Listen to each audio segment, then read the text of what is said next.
जवळपास 58 कोटी रुपयांची कामं केलेली आहेत. उद्या समजा चुकून अक्षय जाधव नगरसेवक झाला आणि त्यानं काही 100-200 कोटी रुपयाची कामं केली, तर तो किती वेगानं पुढं जाईल ह्याची भीतीसुद्धा अनेकांना वाटत होती. माझी कंपनी टू व्हीलरचे कंपोनंट बनतात माझ्या कंपनीमध्ये. बरं. बजाज आणि हिरोचे जे सिलेंडर लायनर असतात ते माझ्या इथं बनतात. पी सोडा शिपाई असेल, एखादा क्लार्क असेल, कुठलाही समाजातील घटक असेल, त्याला काही निवडणूक लढवण्याचा अधिकार नाही आहे का? तो जर समाजात काम करत असेल, समाज त्याला ॲक्सेप्ट करत असेल, तर त्यानं का निवडणूक लढवायची नाही? की हा ह्या पार्टीचा आहे तर त्यांच्या दारातलं गटर करा, तो त्या पार्टीचा आहे तर त्यांचं सोडा, ह्यानं ग्रामपंचायत निवडणूक माझ्या विरोधात लढवली तर त्याच्या इथला रस्ता करू नका. असं राजकारण तिथं कुरघोडीचं राजकारण होत होतं आणि हे आम्ही डोळ्यांनी बघत होतो. ही ग्वाही मी तुमच्या चॅनलच्या माध्यमातून तुमच्यासमोर मी देतो. आणि जर मी हा शब्द पाळला नाही तर मी निवडणूक लढवणार नाही 100%.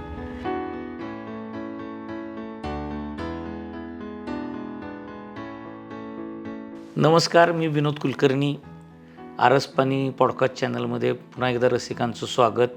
आत्ताच आपण साताऱ्यात झालेलं 99वं अखिल भारतीय मराठी साहित्य संमेलन आरसपानीवरून लाईव्ह प्रक्षेपित केलेलं होतं आणि त्याला उदंड असा प्रतिसाद मिळाला आणि जगभरातल्या रसिकांनी आरसपानीवरून संमेलनाचा सोहळा बघितला. काही राष्ट्रीय वृत्तवाहिन्यांनीसुद्धा ABP माझासारख्या अनेक वृत्तवाहिन्यांनीसुद्धा आरसपानीच्या लिंकवरून संमेलनाचे कार्यक्रम प्रक्षेपित केले आणि त्यांनी ते प्रक्षेपित केले त्याबद्दल त्यांचे मी आभारच मानतो. कारण आरसपानीचं व्यासपीठ आपण साताऱ्यातल्या आणि महाराष्ट्रातल्या आणि देशातल्या अनेक महत्त्वाच्या गोष्टींसाठी खुलं केलेलं आहे. अनेक महत्त्वाच्या गोष्टींची चर्चा आपण इथं करणार आहोत. आरसपानी पॉडकास्टचं वैशिष्ट्य असं की कुठलाही विषय वर्ज नाही. म्हणजे आरसपानी हे पारदर्शक आहे आणि सगळं पारदर्शकपणा जिथं असला पाहिजे, आला पाहिजे, अशा सगळ्या गोष्टींवर आपण आरसपानीवर बोलतो आहे. मध्ये नगरपालिकेची निवडणूक झाली. आपण नगरपालिकेच्या निवडणुकीवर तसे 6 विशेष भाग केले. राजघराण्याचं राजकारण, नगरपालिकेच्या मतदानापूर्वी आपण मतदानात काय घडणार हे सांगितलं, मतदानानंतर आपले अंदाज सांगितले आणि निकालानंतरसुद्धा आपण विश्लेषण केलं आणि त्याला आपण अभूतपूर्व असा प्रतिसाद दिला. म्हणजे सगळ्या भागांचा मिळून जो प्रतिसाद आहे तो 1,00,000पेक्षा जास्त लोकांनी तो भाग बघितला आणि साधारणतः त्याचा हिशोब जर केला तर 10,000 तासापेक्षा जास्त काळ लोकांनी आरसपानी आपल्या पॉडकास्ट चॅनलला पसंती दिलेली. म्हणजे साताऱ्यातल्या, शहरातल्या, जिल्ह्यातल्या आणि महाराष्ट्रातल्या काही रसिकांना छत्रपतींचं घराणं साताऱ्यात असल्यामुळं साताऱ्यातल्या राजकारणामध्ये काय घडतं आहे ह्याचा रस आहे हे सुद्धा माझ्या लक्षात आलं. मग मी आता पुढं जाऊन नगरपालिकेच्या राजकारणावरही काही गोष्टी आपल्याला बोलायच्या आहेत, काही महत्त्वाच्या घटना घडामोडींवर प्रकाश टाकायचा आहे. तर काही आम्ही अशा उमेदवारांना आपण ह्या व्यासपीठावर बोलवतो आहे की जे जायंट किलर ठरले. जायंट किलर म्हणजे एखाद्याचा पराभव करणं अशक्य असतं आणि त्यावेळेस तो उमेदवार अचानकपणे येतो आणि त्याचा पराभव करून दाखवतो. किंवा काही अशा पराभूत उमेदवारांनासुद्धा आपण आपल्या चॅनलवर बोलवणार आहे की ज्यांचा पराभव अशक्य होता, प्रचंड काम करूनसुद्धा त्यांचा पराभव झाला, काही उमेदवारांचा काटावर पराभव झाला. अशा व्यक्तिमत्वांशी सुद्धा आपण बोलणार आहोत, त्यांचा प्रवास जाणून घेणार आहोत. कारण आपलं शहरसुद्धा आता खूप मोठं आहे. जवळपास 2.5 लाख लोकसंख्येचं आपलं शहर आहे. त्यामुळे प्रत्येक भागातला नगरसेवक दुसऱ्या भागातल्या जनतेला माहीत असेल ह्याची शाश्वती नाही.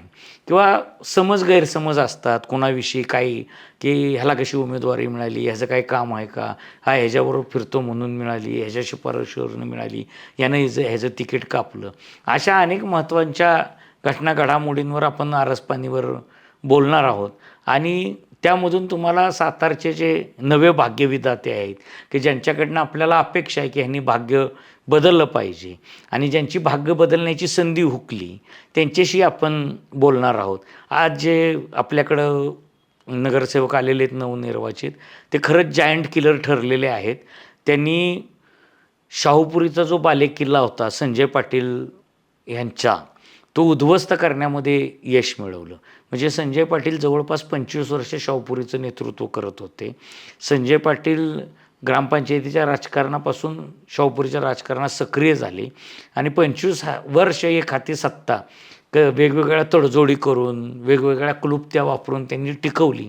त्यांच्या नेतृत्वाचं सुद्धा आपण कौतुक केलं पाहिजे की एखाद्या भागाचं 25 वर्ष सलग नेतृत्व करणं ही काही सोपी गोष्ट नाही. 25 वर्ष नेतृत्व केल्यानंतर त्यांचा फार मोठा पराभव झाला. म्हणजे 1000पेक्षा जादा मतांनी त्यांचा पराभव झाला. आणि संजय पाटलांचा पराभव ह्या दृष्टीने अक्षय जाधवांची बोलणं गप्पा मारणं महत्त्वाचं आहे. आणि दुसरी गोष्ट, अक्षय जाधवांचाही पराभव व्हावा असं खुद्द शिवेंद्रराजेच्या आघाडीतल्या मित्रपरिवारातल्या लोकांनासुद्धा वाटत होतं. म्हणजे अक्षय जाधव नगरसेवक नव्हता किंवा उमेदवार नव्हता त्यावेळेस त्यानं त्याच्या प्रभागामध्ये जवळपास 58 कोटी रुपयांची कामं केलेली आहेत. उद्या समजा चुकून अक्षय जाधव नगरसेवक झाला आणि त्यानं काही 100-200 कोटी रुपयाची कामं केली तो किती वेगानं पुढं जाईल ह्याची भीतीसुद्धा अनेकांना वाटत होती. आणि त्यामुळं अक्षय कसा पडेल आणि अक्षय पडला तर मग संजय पाटीलसुद्धा विरोधात जातील, मग आपलं विधानसभेला नुकसान होईल, यापासून अनेक चर्चा ह्या शिवेंद्रराजेंच्या गोटात सुरू होत्या. आणि त्यामुळं अक्षय जाधवांना उमेदवारी मिळणार का याची उत्सुकता होती. अक्षय जाधवांना उमेदवारी मिळाल्यानंतर ते निवडून येणार का याची उत्सुकता होती. म्हणजे निकाल लागेपर्यंत अनेकांनी अक्षय जाधव 100 ते 150 मतांनी पराभूत होतील असं सतत बोलत होते किंवा अशी सतत लोकांच्यामध्ये चर्चा होती. आणि अक्षय जाधवांना सुद्धा स्वतःला एवढा विश्वास नव्हता की आपण 1000 मतांनी, त्यांना वाटत होतं आपण 150, 200, 250, 300 मतांनी. पण अक्षय जाधवांनी जे काही काम केलं होतं मागच्या 3-4 वर्षामध्ये शाहूपुरीमध्ये, एक अक्षय जाधवांचं काम त्यांच्या उपयोगाला आलं. दुसरं शिवेंद्रराजेचा जो पूर्वीपासूनचा गट तिथं आहे तो उपयोगी आला. तिसरी गोष्ट, संजय पाटील विरोधक सगळे एकमुखी अक्षय जाधवांबरोबर राहिले, ते त्याच्या उपयोगी आले. भाजपचा जो मतदार आहे तो त्याच्या उपयोगी आला. आणि सगळ्यात महत्त्वाची गोष्ट की अक्षय जाधव हा विनम्र आहे. आणि विनम्र त्याचा स्वभाव, त्याचं कुणाच्याही मनाला न रुतण्याचं वागणं किंवा त्याच्या डोक्यावर शिवेंद्रराजे आणि वेदांतिका राजे ह्या पतीपत्नीचा हात असून देखील त्याच्यामध्ये एक उर्मटपणा, एक गर्व, घमेंड ही आलेली मतदारांना दिसली नाही. आणि ह्या सगळ्याचा परिपाक असा झाला की अक्षय जाधव हा 1000च्या फरकाने निवडून आला. म्हणजे अक्षय जाधवांचं निवडून येणं निश्चित होतं. आपण आरसपानीवरनं सुद्धा जाहीर केलं होतं की अक्षय जाधवांचा विजय हा निश्चित आहे, अक्षय जाधवांचं पारडं जड आहे. म्हणजे मलासुद्धा खाजगीत असं वाटत होतं की अक्षय जाधव 1000च्या फरकानं निवडून येतील. पण हा विजय खरंच एक दिग्विजय आहे. आणि अक्षय जाधवांच्या धाडसाला सुद्धा कौतुक केलं पाहिजे, सलाम केला पाहिजे. त्याचं कारण संजय पाटलांच्या विरोधात लढणं म्हणजे स्वतःच्या कारकिर्दीचा शेवट करणं असाही त्याचा एक दुसरा अर्थ आहे. आता विजय झाल्यामुळं कोणाला त्याचं काय वाटणार नाही, पण अक्षय जाधव हा सतत शिवेंद्रराजेंसोबत असतो. एक त्यांच्यासोबत तो सतत असतो. कुठेही मुंबईत जावा, काही प्रशासकीय कामं असतील, सातारा शहराच्या विकासाची कामं असतील, तर एक साथ देणारा कार्यकर्ता आहे. त्याला सतत हिणवलं गेलं असतं. कळलं ना इथं गाडीत फिरलं तर निवडणूक जिंकता येत नाही, सगळ्यांना गाडीत फिरून तिकीटं घ्यायची नसतात वगैरे अशा अनेक शब्दानं त्याची हेटाळणी झाली असती, अवहेलना झाली असती. तरीसुद्धा त्यानं ते धैर्य दाखवलं. म्हणजे त्याचं वय आणि त्याचं कर्तृत्व हे बघता त्या वयात आणि कर्तृत्वात जमीन आसमानचा फरक आहे. आणि अक्षय जाधवांनी ज्या पद्धतीनं निवडणूक लढवली, जिंकली आणि अनेकांनी त्यांना साथ दिलेली, म्हणजे एक दोघांची नावं घेणं म्हणजे बाकीच्यांवर अन्याय केल्यागत होईल अशी परिस्थिती आहे. त्यामुळे अक्षयचं मी पहिल्यांदा अभिनंदन करतो, स्वागत करतो. अक्षय तुझं अभिनंदन.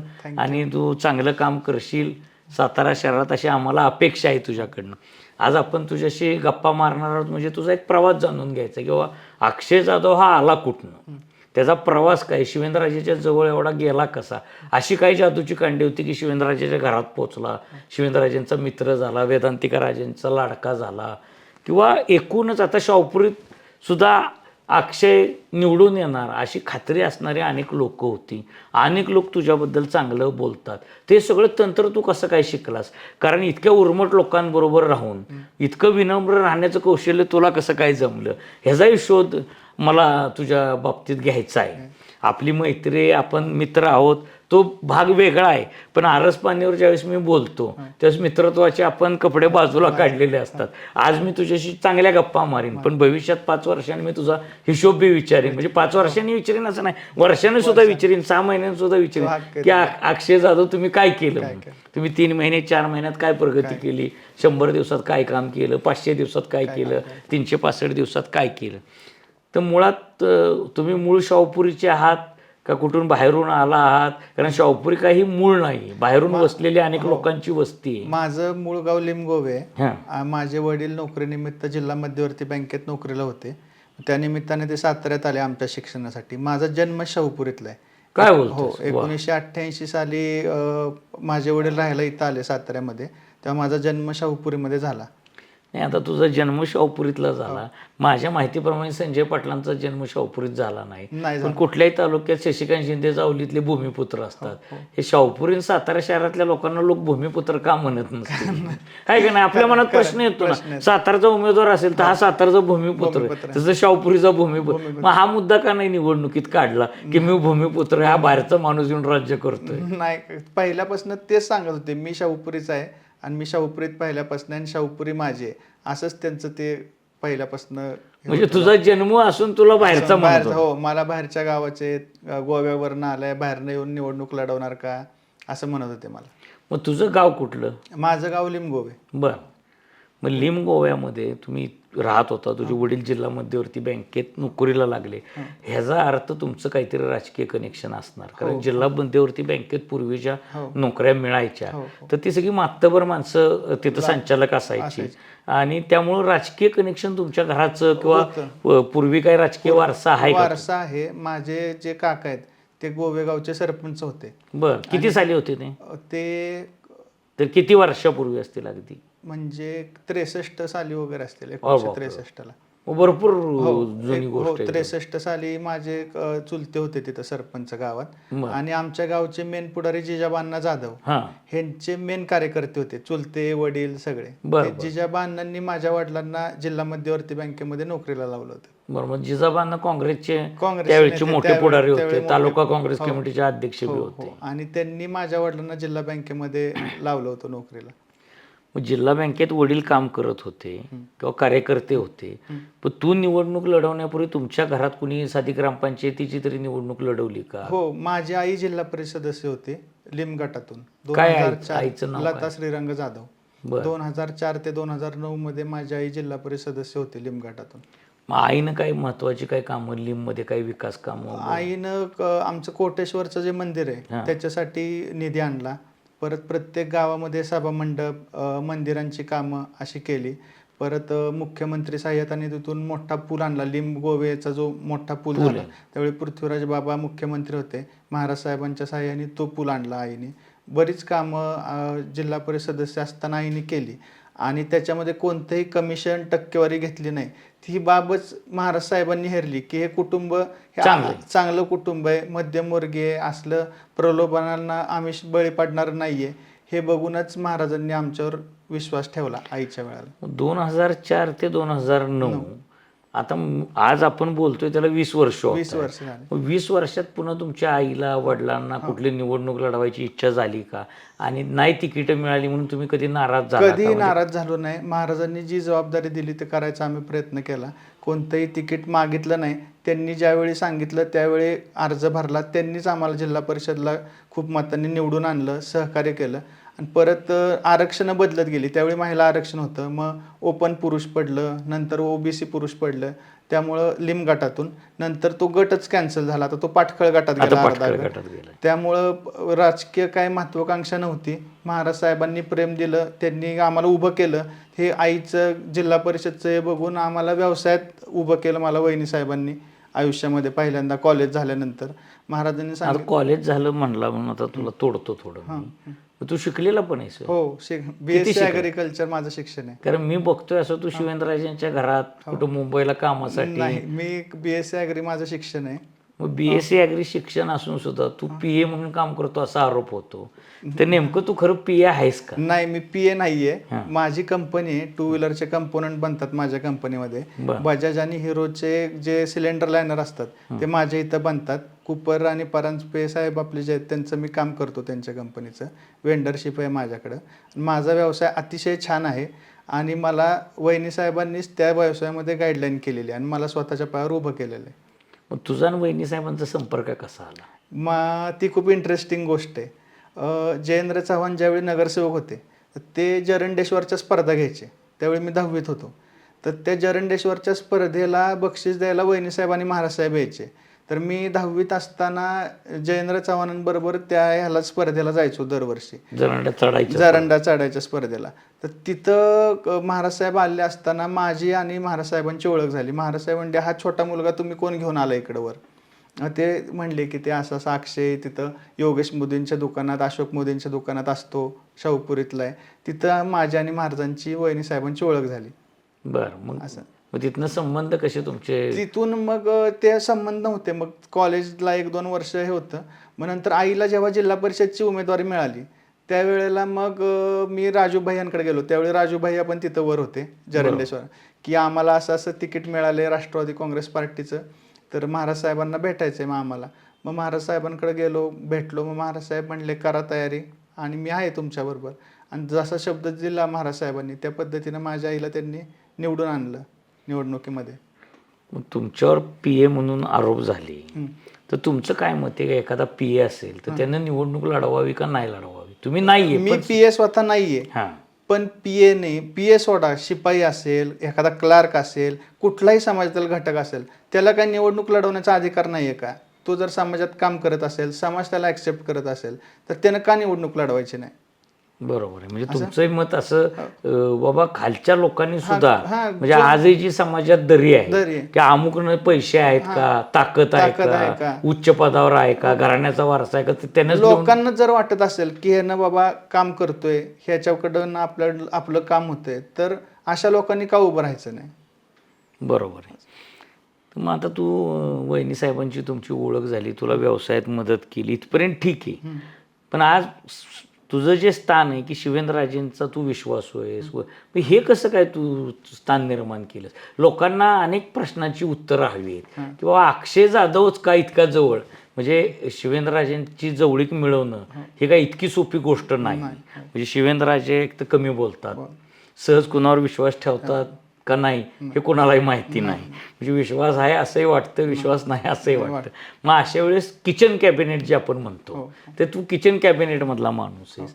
तर ही किचन कॅबिनेटची जी विश्वासार्हता आहे ही मिळवण्यासाठी नेमकं तुला काय करावं लागलं किंवा काय न करताच झालास का काय? महाराजांचा जो स्वभाव आहे ना, त्यांच्या स्वभावाचंच मी अनुकरण करत गेलो की ते खूप पोलाईट आहेत, एवढं मोठं पद घरातले असून एवढं सामान्य लोकांमध्ये मिसळतात, लोकांचं काम करतात. ते मला भावत गेलं आणि मी त्यांना वेळ देत गेलो आणि त्या पद्धतीनं मग त्यांनी सुद्धा मला ॲप्रिशिएट केलं आणि आमची जवळीक वाढत गेली. 20 वर्षाचे गेले आमचे संबंधित. 20 वर्षापासून मी महाराज साहेबांबरोबर. मी इतक्या लहानापासून होतो, तू एवढा झाला. आता कालावधी आता लोकांना वाटतं अक्षय खूप जवळचा आहे. मी 20 वर्ष बघतोय तू, म्हणजे अगदी तू लहान दिसायचं त्यावेळेस, म्हणजे ह्याच्यापेक्षा लहान होतो. तर त्यावेळेस पासून 20 वर्षापासून महाराज साहेबांनी म्हणजे अगदी महाराज साहेबांनी वहिनी साहेबांनी मुलासारखं मला प्रेम दिलेलं आहे आणि तेव्हापासून जवळीक आहे एकदम. तर हे मुलासारखं प्रेमच राजकारणात यायला कारणीभूत ठरलं का? लोकांची सेवा करायची होती की का आकर्षण होतं की यायला आपण शिवेंद्रराजे बरोबर आहे, काहीतरी नगरसेवक तरी व्हावं, जिल्हा बँकेला तिकीट तरी मिळवावं, कुठं झडपी तरी लढवावी, आईचा वारसा आहे. नेमकं कशामुळे नगरसेवक व्हावं ही इच्छा किंवा उर्मी निर्माण झाली? अशी माझी इच्छा अजिबात नव्हती नगरसेवक व्हावं किंवा झालंच पाहिजे, आपण ह्यांच्याबरोबर आहे म्हणून राजकारणात गेलंच पाहिजे. का तर ह्यांच्याबरोबर होतो, माझी स्वतःची जी काय कामं होती ती माझी होतच होती. फक्त काय झालं, हद्दवाडीमध्ये शाहूपुरी भाग गेला आणि शाहूपुरी भाग हा वंचित राहत होता. मी तिथं जन्मल्यापासून राहतोय, 35 वर्ष झालं. तर ग्रामपंचायतीच्या माध्यमातून काम होत असताना ना तोंड बघून कामं व्हायची लोकांची की हा ह्या पार्टीचा आहे तर त्यांच्या दारातलं गटर करा, तो त्या पार्टीचा आहे तर त्यांचं सोडा, ह्यानं ग्रामपंचायत निवडणूक माझ्या विरोधात लढवली तर त्याच्या इथला रस्ता करू नका. असं राजकारण तिथं कुरघोडीचं राजकारण होत होतं आणि हे आम्ही डोळ्यांनी बघत होतो. आणि हद्दवाढीमध्ये एक महाराजांनी अजितदादांकडून ज्यावेळी हद्दवाढ करून आणली शाहूपुरी शाहूनगर भाग सगळा, त्यावेळेला माझ्या इथं एक ओपन स्पेस होता. त्या ओपन स्पेसमध्ये बरंच काय काय आणायचा प्रयत्न झाला, पोलीस स्टेशन आणायचा प्रयत्न झाला, अजून वेगवेगळे प्रोजेक्ट आणायचे की त्या रहिवासी ह्याला त्याचा त्रास होईल असं. तर मग महाराज साहेबांनी मला तिथं झाडं लावायचं हे गेलं की तू झाडं लाव, तिथं बाग छान कर, तुझ्या इथं ज्येष्ठ नागरिक जास्त आहेत ना, तर तू झाडं लाव. आत्ता आपल्याकडे नगरपालिकेची सत्ता नाही आहे, पण हद्दवाढ होती, हद्दवाढीचे पैसे येतात ते मी तुला हे करतो, तर तू झाडं लाव तिथं, म्हणजे तुझी जागा वाचेल, असं महाराजांनी मला हे केलं. मग आम्ही पहिल्यांदा 100 झाडं तिथं लावली कॉलनीतल्या माणसांनी सगळ्यांनी मिळून, आणि ती 100च्या 100 झाडं जगवली. मग ते चालू झाल्यानंतर लोकांना कळलं की बाबा एक ही जागा वाचवतोय मुलगा, हा कोणत्याही पदावर नाही आहे, पण शाहूपुरीसाठी तळमळ आहे. मग तिथून लोक भेटायला यायला लागली की आमच्या कॉलनीमध्ये हे काम आहे, आमच्या कॉलनीमध्ये ते काम आहे, तुम्ही कराल का? मग मी महाराज साहेबांना ती सांगत गेलो ज्या त्यावेळेस की महाराज ह्या कॉलनीत असं म्हणतात. महाराजांनी त्याच पद्धतीत रिस्पॉन्स देऊन ती कामं करत गेले. मग लोकांना एक ॲश्युरन्स बसला की नाही बाबा ह्यांच्याकडे गेलं की काम होतंय, पहिल्यासारखं तोंड बघून काय बघितलं जात नाहीये, या पार्टीचं आहे का त्या पार्टीचं आहे, येईल त्याचं काम कर. काम होतंय. मग लोकच म्हणायला लागले की तुम्ही उभा राहाल का नगरपालिकेला, असं. मग तिथून तो प्रवास सुरुवात झाला. तर किती कामं केली तुम्ही आत्तापर्यंत आणि काय काय केली? म्हणजे निवडणूक लढवण्यापूर्वी हां. मागच्या ज्या 3-4 वर्षात तुम्ही सक्रिय झाला, हो. तर किती कामं केली? 58 कोटी रुपयाची कामं प्रभाग क्रमांक 9 मध्ये झालेली आहेत माझ्या, आणि मी तुम्हाला नेऊन दाखवू शकतो. म्हणजे हा बोलायचा मोगा माकडा नाही, आत्ता ती कामं चालू आहेत. स्विमिंग पूल तिथं केलाय आपण, काय आणि swimming- आंतरराष्ट्रीय दर्जाचा स्विमिंग पूल केलाय आपण. आंतरराष्ट्रीय स्विमिंग पूल केलाय, जिथं आंतरराष्ट्रीय स्विमिंगच्या स्पर्धा होऊ शकतील असा स्विमिंग पूल केलाय. तिथं बघण्यासाठी गॅलरी केली आहे लोकांना, जिम केली आहे, एक ट्रेनिंग हॉल केला आहे, कॅन्टीन आहे, असं एकदम भव्य स्विमिंग पूल केला आहे. सातारा शहराला स्विमिंग पूलची गरजच होती, हा आपला स्विमिंग पूल बंद आहे, तर तिथं जागा अवेलेबल झाली तर लगेच महाराज साहेबांनी तो स्विमिंग पूल मंजूर करून दिला. तो झाला. परत एक आझादनगरचा पूल होता, नगरपालिकेकडे त्यावेळी पैसे नव्हते, तर आझादनगर ते सैदापूरची कनेक्टिव्हिटी होत नव्हती. तो रस्ता मोळाच्या वाड्यावरनं देवस्थानची जागा आहे तिथून जात होता. तर महाराज साहेबांनी ग्रामविकास मंत्र्यांकडनं त्या पुलाला मंजुरी आणली. गिरीश महाजन त्यावेळी ग्रामविकास मंत्री होते, त्यांच्याकडनं मंजुरी आणून सैदापूर ग्रामपंचायतीचा प्रस्ताव देऊन तो सैदापूर ते आझादनगर शाहूपुरीला जोडणारा पूल, तुम्ही माझ्या ज्या भाषणाला आला होता आलो. हां, तोच पूल, तो 80 लाख रुपयाचा पूल महाराजांनी हे केला. मग त्या 17 कॉलन्यांना डायरेक्ट कनेक्टिव्हिटी मेढा रोडला झाली, मोळाच्या वाड्यावर जायला. बरोबर आहे. तर अशी मोठी मोठी कामं होत गेली आणि त्याच्यातून हे झालं. इतकी कामं केल्यानंतर गार्डन 2 झाली. आता माझ्या इथं ज्येष्ठ नागरिकांचा खूप लोकसंख्या आहे, ज्येष्ठ नागरिक बरेच राहतात, तर गार्डनच नव्हतं तिथं. 2 गार्डन मोठी तिथं हद्दवाढीच्या ह्याच्यातूनच झाली. मग तिथं लोक फिरायला लागली, आणि माझा जो प्रचार आहे नगरपालिकेचा तो ह्या ज्येष्ठ नागरिकांनीच केला. जे पेन्शनर लोक आहेत ना, ते सगळे म्हणजे आपल्याला फिरायला बाग केली, आपल्याला वेळ देतो, आपल्याला भेटतो, तो मुलगा चांगला आहे त्याला मतदान करा, त्यांनीच माझा प्रचार खूप केला. पण कधी भेटतं? तुमच्यावर आरोप आहे तुम्ही मुंबईलाच असता, काम सांगायला मुंबईलाच जायला लागेल. नाही, हा चुकीचा आरोप आहे. मुंबईला मी आठवड्यातले 2 दिवसच महाराज साहेबांबरोबर जायचो, ज्यावेळी कॅबिनेट असायची त्यावेळी, आणि त्यावेळी सुद्धा मतदारसंघातल्या कामांसाठी जायचो. नगरपालिकेकडे तुटपुंजा निधी असल्यामुळं मोठ्या कामांसाठी निधी येत नव्हता. पण नगरविकास विभागात महाराज साहेबांमुळं माझ्या जरा काही अधिकारी लोकांशी ओळखी असल्यामुळं तिथं कामं मंजूर व्हायची. मग कामं मंजूर करण्यासाठी तर मी जायचो. जर निधी एवढा आला नसता तर तेवढी कामच झाली नसती. आणि मग ग्रामपंचायत 25 वर्ष होती, तर मग ग्रामपंचायतीनं 2 बागा का केल्या नाहीत? त्यांनी स्विमिंग पूल का बांधला नाही? बरोबर आहे. त्यांनी आझादनगरचा पूल का बांधला नाही? हा परत प्रश्न आहे. ग्रामपंचायतीची मिळून 50 कोटीची कामं झाली असतील का 5-25 वर्षात? झालीत, पण तोंड बघून. म्हणजे मी काम झालं नाही असं कधी म्हणणार नाही. ग्रामपंचायत स्थापन झाल्यापासून अगदी बेसिक सुविधा ज्या नव्हत्या ग्रामपंचायतीनं केल्या, पण त्यात राजकारण आणलं जायचं. म्हणजे राजकारणामुळं अधिक विकास झाला नाही, अधिक विकास झाला किंवा दृष्टीमुळं तेवढा विकास झाला नाही. एवढं काम केल्यामुळे तुम्हाला सहज तिकीट मिळालं असेल की पहिलंच तुमचं तिकीट तुम्ही शिवेंद्रराजेच्या घरातले किचन कॅबिन. माझ्या तिकिटाला किती त्रास झाला हे जे साक्षीदार तुम्ही स्वतः आहे. हे सगळं बाहेर हे केले, तुम्ही स्वतः त्या प्रक्रियेमध्ये होता. तुम्ही ते तिकीट मिळवण्यासाठी मला द्या म्हणण्यासाठी तुम्हाला सुद्धा किती कष्ट घ्यायला लागले तुम्ही बघितलंय.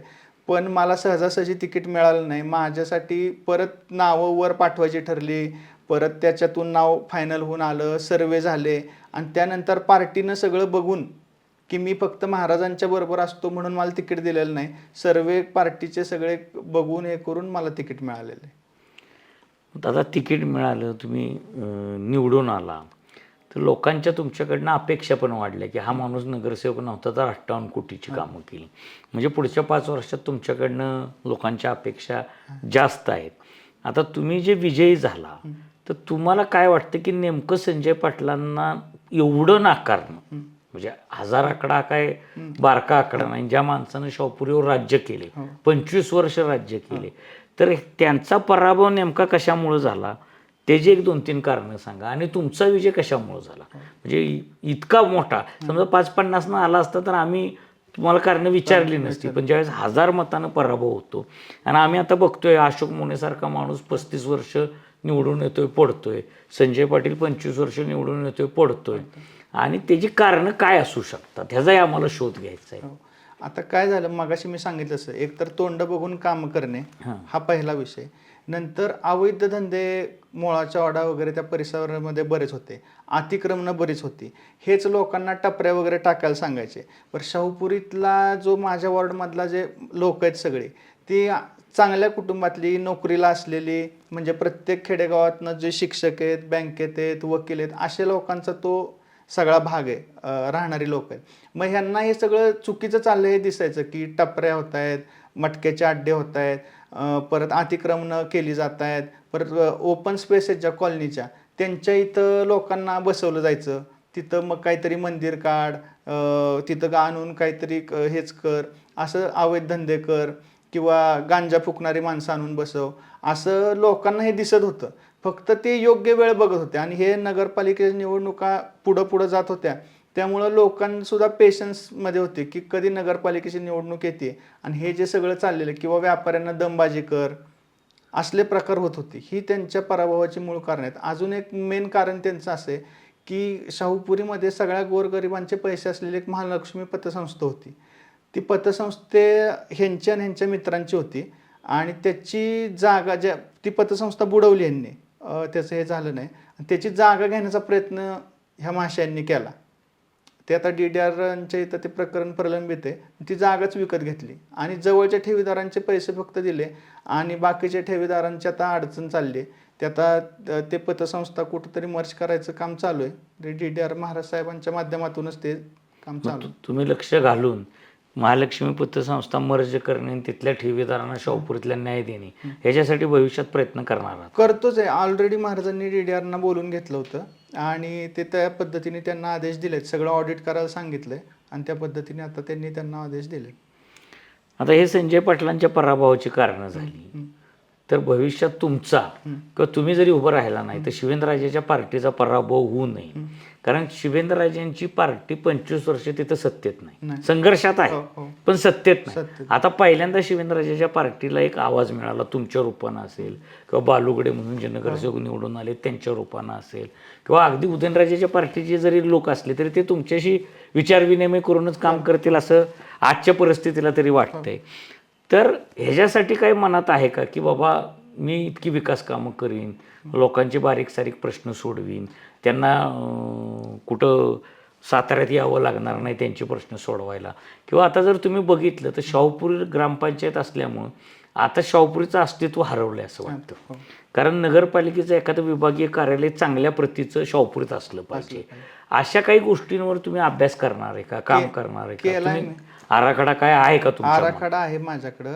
आम्ही आता शाहूपुरीमध्ये जे पहिलं ग्रामपंचायतीचं कार्यालय होतं ते विभागीय कार्यालय करतोय नगरपालिकेचं, आणि तिथंच लोकांचे टॅक्स भरून घेणे, जन्ममृत्यूचा दाखला देणे, नगरपालिकेत जे शाहूपुरीतल्या माणसांना नगरपालिकेत ज्येष्ठ नागरिकांना यायला लागते ते शाहूपुरीतच कसं मिळतील ह्याच्यासाठी पहिला प्रयत्न करतोय. पाण्याचं बिल भरायला प्रॉब्लेम, ते सगळं त्या विभागीय कार्यालयामध्ये आम्ही चालू करतोय. तो पहिला मानस आहे, ते आम्ही नगराध्यक्ष साहेबांच्या कानावर घातलेलं आहे, ते पण त्यांनी पण सकारात्मक प्रतिसाद त्यासाठी दिलेला आहे. आणि आता मेन प्रश्न शाहूपुरीचा मंडईचा आहे. तर चोरगे माळावर 4.5 एकर जागा नगरपालिकेची आहे, तिथं मंडई बांधतात 100 गाळे लोकांसाठी शाहूपुरीसाठी, आणि त्याच्या फर्स्ट फ्लोअरवर वॉकिंग हँगिंग ट्रॅक करतोय आपण, परत सायकलिंग ट्रॅक करतोय, 2 टेनिस कोर्ट करतोय परत शाहू कला मंदिर सारखं पण छोटं 300 लोकांच्या एवढं ऑडिटोरियम करतोय शाहू कला मंदिर सारखं, असा तो प्लॅन आता तयार केलेला आहे. तर त्याला DPR मध्ये मंजुरी पण मिळालेली आहे. तर ते काम सुद्धा लवकर चालू होणार आहे. आमचा शाहूपुरीसाठी मानस असा आहे की शाहूपुरीतल्या मुलांना सगळं काही खेळायचं म्हणलं, प्रॅक्टिस करायची म्हणली तर स्टेडियमवर जायला लागतं, सातारा क्लबला जायला लागतं, बॉम्बे रेस्टॉरंटला जायला लागतं. तर शाहूपुरीमध्येच खेळाची मैदानं प्रभाग क्रमांक 9 आणि 10 मध्ये सगळी व्हावीत, म्हणजे त्या मुलांना तिथं प्रॅक्टिस करता येईल. त्याच्यातला पहिला प्रकार म्हणून आपण स्विमिंग पूल केला आहे. दुसरी गोष्ट बास्केटबॉल कोर्ट केलीत 2 माझ्या प्रभागामध्ये, आणि आता हे बॅडमिंटन हॉल आणि टेनिस कोर्ट हे त्याच वर्गमाळावर होते. आता तुम्ही जी काही यादी सांगितली किंवा मंडई करताय, तर आता शाहूपुरीत सुद्धा काही अतिक्रमण आहे. आज लोक रस्त्यावर मंडईच्या ह्याच्यात बसतात. बस लोकप्रतिनिधी म्हणून ज्यावेळेस आपण निवडून येतो त्यावेळेस सतत अशी काळजी करत असतो की फेरीवाल्याला सांभाळला पाहिजे, अतिक्रमणवाल्याला सांभाळला पाहिजे. म्हणजे शहराला ते काही भूषण नाही. नाही. हो. म्हणजे आपण आपल्या मतांच्या राजकारणासाठी अनेक लोकप्रतिनिधी असं काम करत असतात. तर एकदा मंडई झाली तर पुन्हा कुणी रस्त्यावर बसता कामा नये, किती जवळच असू दे. अशी ठाम भूमिका तुम्ही घेऊ शकता का? घेणार, आणि मी निवडून यायच्या आधी भूमिका घेतलेली आहे. तुम्ही शाहूपुरीतल्या कुठल्याही लोकांना विचारा, ह्याच्यापासून मोळाच्या वाड्यापासून शाहूपुरी चौकापर्यंत जो रस्ता करायचा होता, त्या रस्त्यामध्ये जेवढी अतिक्रमणं आली, मी तुमच्या कॅमेरासमोर जाहीर सांगतो, ती सगळी अतिक्रमणं मी काढायला लावली. तुम्ही आत्ता येऊन बघितलं तर तो रस्ता पूर्ण मोकळा आहे, तिथं एकही अतिक्रमण नाही. मग तुम्ही आता शहरातल्या अतिक्रमण हटवणं हा नगराध्यक्षांना आम्ही प्रश्न विचारू, पण तुम्ही आज एवढी हमी आमच्या चॅनलवर देऊ शकता का की शाहूपुरीत एकही नवीन अतिक्रमण होणार नाही आणि जुनं जेवढं शक्य आहे तेवढं आम्ही काढणार, ही ग्वाही मी तुमच्या चॅनलच्या माध्यमातून तुमच्या समोर मी देतो. आणि जर मी हा शब्द पाळला नाही तर मी निवडणूक लढवणार नाही 100%. दुसरी गोष्ट मी तुम्हाला विचारतो की शाहूपुरी हे शाहूपुरी नाव जे दिलंय हे शाहू महाराजांच्या नावानं, म्हणजे थोरले शाहू महाराज किंवा आता जे आपण साहित्य नगरीला नाव दिलं होतं, तुम्ही स्वागत समितीत होता की स्वराज्य विस्तारक, पण ती शाहूपुरी काय हे कोणालाच माहिती नाही. तर तुम्ही कधीतरी त्या शाहू महाराजांना न्याय देण्यासाठी नगरसेवक म्हणून भूमिका घ्याल का? किंवा शाहूपुरीत शाहू महाराजांचा एका पुतळा महत्वाच्या चौकात, ही मागणी मी महाराज साहेबांकडे 4 महिन्यापूर्वीच केलेली आहे की शाहूपुरी चौकातली सगळी अतिक्रमणं काढून तिथं आपल्याला शाहू महाराजांचा पुतळा बसवायचा आहे. त्याला सकारात्मक प्रतिसाद महाराज साहेबांनी पण दिलेला आहे. आता अतिक्रमणांसाठी नोटिसा देऊन ते काम चालू आहे. भले अतिक्रमणवाल्यांच्या व्यवसाय दुसरीकडे पुनर्वसित करा. तुम्ही 100 गाळे करताय ना, आपण व्यापारी त्या गाळ्यांमध्ये पुनर्वसन करा, कारण गरिबालाही जगण्याचा अधिकार आहे. पण शहर खराब करून हे जगू नये. कारण इंदोर सारख्या किंवा ज्या सर्व स्वच्छ शहरांची शाहूपुरी चौकातली जागा कोर्ट केसेस मध्ये तर ते झेडपी कॉलनीची ओपन स्पेस आहे असं ते म्हणतात, पण ओपन स्पेस मध्ये टपरे टाकून भाड्याने देणे हे काय हा काम नाही. ओपन स्पेसचा काय उपयोग करावा, त्याला काहीतरी आरोग्य केंद्र उभारा किंवा एखादं अंगणवाडी उभारा, समाजाला जे लागणार आहे ते हे करा, पण टपऱ्या उभारा आणि त्यातून उत्पन्न काय, हे काय सोसायटीचं काम नाही. चालेल. आता तुम्ही पहिल्यांदाच निवडून आलेला आहात, त्यामुळं तुम्हाला काय तुमच्या मतदारांचे, तुमच्या नेत्यांचे आभार मानायचे असले तरी तुम्ही आमच्या चॅनलवरनं मानू शकता. कारण पहिल्याच नगरसेवकाची टर्म अजून तुमची पहिली जनरल बॉडी सुद्धा व्हायची, एकूण प्रशासकीय कामाचा तुम्हाला अनुभव सुद्धा घ्यायचा आहे. त्यामुळे आज आम्ही तुम्हाला जे प्रश्न जास्त विचारत नाही, पण तरी सुद्धा एक माझ्या कामाची मला 25 वर्षाचा अनुभव असल्यामुळे काही प्रश्न विचारण्याचे मोह झाले. तुम्ही मोकळेपणानं बोलला की मी निवडणूक सुद्धा लढवणार नाही, कारण हे जर तुम्ही काम केलं तर तुमचं महाराष्ट्रात नाव होईल की मतांचा विचार न करता अतिक्रमण न होऊ देणारा नगरसेवक म्हणून.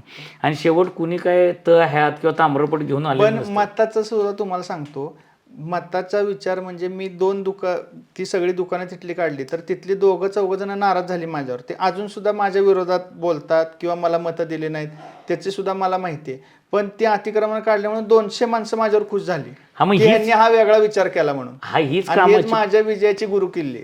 हेच तुम्हाला मी सांगतो की लोक ठराविक मतदारांसाठी त्यांची मनं राखण्यासाठी पण शहराचं अख्ख्या नुकसान करतात. म्हणजे काय आपल्या शहरात आहे असं नाही, महाराष्ट्रातल्या देशातल्या अनेक शहरांमध्ये आहे. त्यामुळे तुमच्या भूमिकेचं सुद्धा मी स्वागत करतो, कौतुक करतो. शेवटी जे काही बेकायदेशीर घडेल समाजात त्याला लोकप्रतिनिधी म्हणून आपण विरोध केला पाहिजे. तर तुम्हाला काय आभार मानायचे असतील, आणखी काय बोलायचं असेल तरी तुम्ही बोलू पहिले आभार तर माननीय मंत्री महोदय शिवेंद्रराजे भोसले आणि वहिनी साहेबांचे, त्यांनी माझ्यावर एवढा मोठा विश्वास टाकला. दुसरे आभार तुमचे, राजूभाई यांचे, अविनाश कदम, अमोल दादा त्यांचे, की तुम्ही माझ्यासाठी तिकिटासाठी एवढं लावून धरलं, म्हणजे माझी बाजू मांडली. माझं तिकीट एवढं हे असताना तुम्ही बाजू मांडली. मी नवीन उमेदवार असताना खरी बाजू मांडली, पक्षासमोर मांडली, महाराज साहेबांसमोर मांडली. त्या सगळ्यांचे आभार. परत माझ्या प्रभाग क्रमांक 9 मधले पूर्ण अख्ख्या शाहूपुरीतले सगळे ज्येष्ठ नागरिक, माझे तरुण मित्र, सगळ्यांचे मी आभार मानतो. त्यांच्यामुळं हा विजय सोपा झाला. माझ्या मित्रांचं एक विशेष कौतुक करायचं तुम्हाला प्रभाग क्रमांक 9 मध्ये सांगतो, की माझ्या विरोधात आमच्या पार्टीतून एकही तिकीट कोणी भरायचं नाही, ह्याची जबाबदारी माझ्या शाहूपुरीतल्या सगळ्या मित्रांनी घेतली. आणि त्याच्यामुळं म्हणजे खरं तर शाहूपुरी ही एकाला तिकीट मिळालं की दुसऱ्याच्या विरोधात दुसऱ्याच्या विरोधात आपल्याच गटात तो अनुभव तुम्हाला आला. अनुभव भारत भोसले सरांच्या इलेक्शनला आला होता. 2-3 इलेक्शन तुम्ही जवळ माझ्यापेक्षा बघितले शाहूपुरीतले. पण माझ्या सगळ्या मित्रमंडळींनी माझी उमेदवारी जाहीर झाल्यानंतर कुणी उमेदवारी भरायची नाही आणि 1 to 1च इलेक्शन खेळायचं, हा निर्णय झाल्यामुळं माझा विजय सोपा झाला आणि सगळ्यांनी माझ्यावर विश्वास ठेवला. त्याबद्दल सगळ्यांचे आभार. किती उपलब्ध राहणार ते एक सांगा. मी 24 तास उपलब्ध राहणार. मी आणि माझा मित्र परिवार उपलब्ध राहणार आणि सगळ्यांची कामं करणार. महत्त्वाचं आता तुम्ही मगाशी बोलता असं म्हणाला की ज्येष्ठ नागरिकांनी माझ्यासाठी खूप काम केले, पण ज्येष्ठ नागरिकांना एकत्र जमावं, बसावं अशा जागा शाहूपुरीत विकसित फारशा झालेल्या नाहीत, किंवा काही ज्या झालेल्या आहेत त्या सोसायटीच्या मालकीच्या आहेत. म्हणजे जिथं सोसायटी असेल तिथं थोडंफार काम आहे, पण त्याचं मेंटेनन्स होत नाही, त्या चांगल्या स्थितीत ठेवल्या जात नाहीत. तर तसं तुम्ही काय काम करणार आहे का? आता माझ्या इथं शाहूपुरीमध्ये, संपूर्ण शाहूपुरीत ज्येष्ठ नागरिक संघ मोठा आहे, संघच आहे तो. त्याच्यामध्ये जवळजवळ 400 सभासद आहेत आणि त्यांची बऱ्याच दिवसापासूनची मागणी होती की आम्हाला ज्येष्ठ नागरिक भवन बांधून द्या शाहूपुरीमध्ये. त्यासाठी आता जागा पण आपण आयडेंटिफाय केलेली आहे रांगोळी कॉलनीमध्ये. महाराज साहेबांनी त्यासाठी 60 लक्ष रुपये निधीसुद्धा मंजूर केलेला आहे नागपूर अधिवेशनामध्ये. तर मी निवडून आल्यानंतरचं पहिलं काम या ज्येष्ठांनी मला निवडून आणलेलं आहे, ज्येष्ठ नागरिक भवनाचंच मंजूर करून ज्येष्ठ नागरिक भवन बांधण्याचा आमचा मानस आहे. आता बचत गट होतात, मग ही ज्येष्ठ नागरिकांसाठी झाली, महिलांसाठी, महिलांसाठी सुद्धा अंजली कॉलनी इथं महिलांसाठी खास सभागृह आपण बांधलेले, की महिलांच्या भिशी असतील किंवा बचत गटांचे कार्यक्रम असतील, महिलांचा भोंडल्याचा कार्यक्रम असेल, महिलांना जमायचं असेल देवाच्या कार्यक्रमासाठी, योगासनासाठी, त्यासाठी महिलांसाठी स्वतंत्र हॉल आपण अंजली कॉलनीत प्रभाग क्रमांक 9 मध्ये बांधलेला आहे. तरुणांसाठी काय आहे का? तरुणांसाठी आणि संपूर्ण प्रभागासाठी शाहूपुरीसाठी डिजिटल वॉर्ड करण्याचा आमचा मानस आहे.